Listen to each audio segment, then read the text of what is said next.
जैसे कि अगर हम बात करें, हमारे जैनों में चातुर्मास का बहुत ज़्यादा इम्पोर्टेंस होता है। हम देखते हैं कि जब चातुर्मास आता है, तो ठेर-ठेर धर्म की आराधना के अंदर वृद्धि या दिखने मिलती है। एक दूसरी चीज़ हम देखते हैं कि चातुर्मास के अंदर लगभग हमारे जो सांसारिक कार्य हैं, जैसे कि शादी है या कुछ नई चीज़ करनी है, तो वो नहीं की जाती है। अब देखिए, ये भी एक कारण है कि इस कारण व्यक्ति का टाइम सेव होता है। और दूसरा एक इम्पोर्टेंट कारण है कि चातुर्मास में हमें महात्मा का 4 महीनों के लिए योग मिलता है। अब जहाँ महात्मा मौजूद हैं, जहाँ जिन वाणी का श्रवण कंटिन्यूअस होता हो, वहाँ परिवर्तन आना, आना, आना ही है। आप सबको याद होगा, मैंने वो हाथी के बारे में बात की थी कि राजा का एक हाथी। अब देखिए, यहाँ भी बात ये आई कि पूर्व के काल में जो राजा होते थे, वो राजाओं के नियमों के अंदर भी चातुर्मास के अंदर युद्ध नहीं होता। यानी चातुर्मास के अंदर युद्ध भी नहीं होता था। सो उस समय की मैंने आपको बात की थी कि राजा का एक पराक्रमी हाथी जो कि 4 महीने चातुर्मास के दौरान जैन महात्मा के उपाश्रय के बाजू में उसको रहने का स्थान बनाया था। अब ये हाथी ऐसा था कि अगर युद्ध में जाए तो 100-200 सैनिकों को तो ऐसे ही मार गिराता था।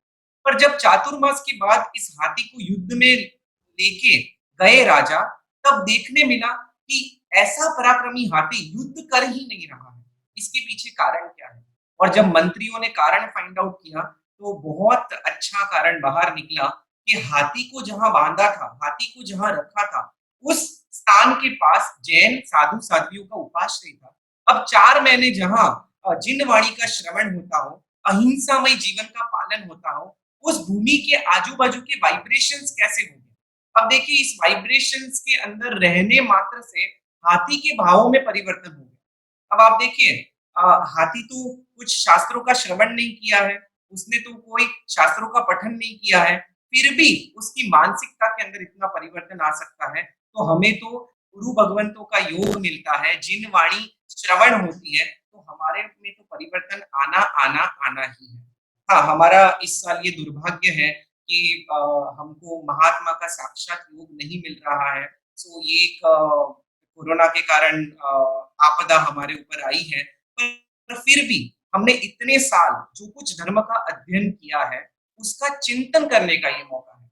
उसका परावर्तन करने का ये मौका है।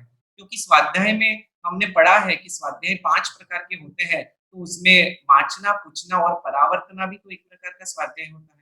शायद इस दौरान हम लोग परावर्तना के द्वारा भी हमारी आध्यात्मिक जर्नी में आगे बढ़ सकते हैं। तो अब देखिए, चातुर्मास का इतना इम्पोर्टेंस है, तो एक चीज़ ये भी कहना चाहूँगा कि चातुर्मास एक रीत से स्लो डाउन होने की सीज़न है।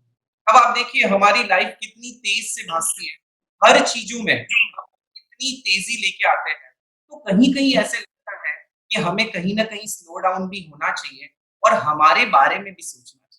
कि मैं कौन हूँ? मैं कहाँ से आया? मैं कहाँ जाने वाला हूँ? तभी तो हम आध्यात्मिकता की ओर आगे बढ़ पाएँगे। तो इसी एंगल को ध्यान में रखते हुए द जैन फाउंडेशंस ने कुछ वर्टिकल्स इस लॉकडाउन के पीरियड्स में चालू किए हैं। अब उस वर्टिकल्स के बारे में बताऊँ, उससे पहले चातुर्मास में एक दूसरी इम्पोर्टेंट चीज़ बताना चाहूँगा। आप देखिए कि इस चातुर्मास के अंदर ही हमारे पर्युषण पर्व भी आते हैं और आपको मालूम होगा कि पर्युषण पर्व का जो अंतिम दिन होता है, उसे संवत्सरी कहा जाता है। और ये संवत्सरी के दिन हम लोग संवत्सरी प्रतिक्रमण करते हैं। अब देखिए, वर्ष को हमारे शास्त्र में संवत्सर कहा जाता है। तो पूरे वर्ष का जो प्रतिक्रमण होता है, तो उसे संवत्सरी प्रतिक्रमण कहा जाता है। अब देखिए, ये प्रतिक्रमण जो हम करते हैं, उसके पीछे का रीज़न भी क्या है? तो वो रीज़न समझे, उससे पहले एक चीज़ ये भी समझनी पड़ेगी कि जैन धर्म में एक बहुत सुंदर बात कही है कि जैन धर्म कहता है कि हर एक व्यक्ति भगवान बन सकता है। अब देखिए, भगवान बनना है, तो हमें सभी कर्मों की निर्जरा करनी पड़ेगी। तो अब कर्मों की निर्जरा करने के लिए हमको तप का मार्ग बताया हुआ है। अब ये तप का मार्ग हमें क्यों करना है?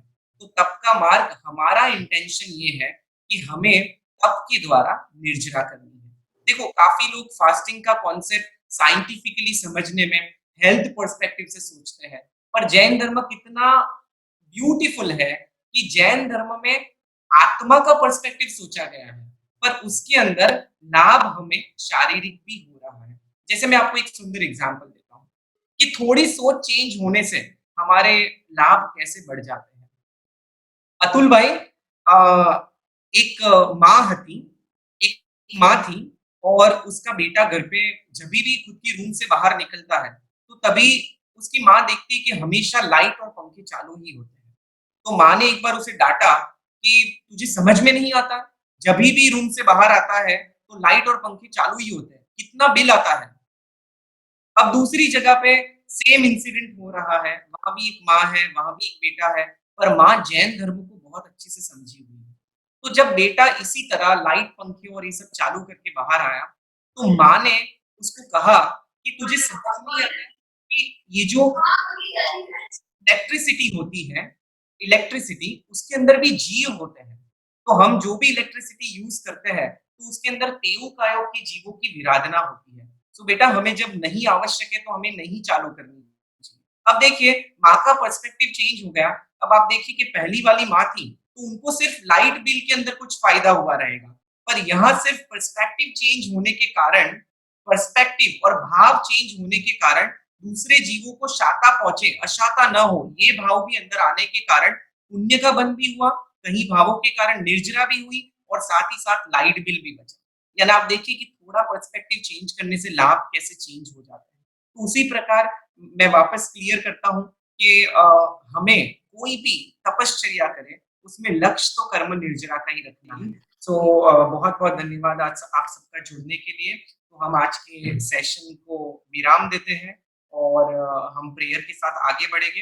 आपको कोई भी डाउट्स है कुछ भी तो आप डिस्कशन ग्रुप के अंदर डाल सकते हो और साथ ही साथ आपके फीडबैक शेयर करते रहिए और आपके टेक अवेज़ जो है वो भी शेयर करते रहिए कि जिससे हमें मोटिवेशन मिलेगा, प्रोत्साहन मिलेगा और इसी तरह एक के बाद एक हस्तियाँ हमारे साथ इस मंच के ऊपर जुड़ेंगी। तो जगत के सभी जीवों का कल्याण हो और जगत के सभी जीव मेरे मित्र हैं, कोई भी मेरा वैरी नहीं, इसी भावना के साथ हम प्रेयर करेंगे। अणु परमाणु शिव बनि जाओ, आखा विश्व नु मंगल थाओ, सर्वे जीवो मोक्षे जाओ। कामेमि सर्व जीवे, सर्वे जीवा खमन्तु मे, नित्य वे सर्व भूरिसु, वैरम मज्जन केणै, सर्वथा सौ सुखी थाओ, पापना पुण्याचनो, राग द्वेषति मुक्त बनीने समता सौ समाचरो।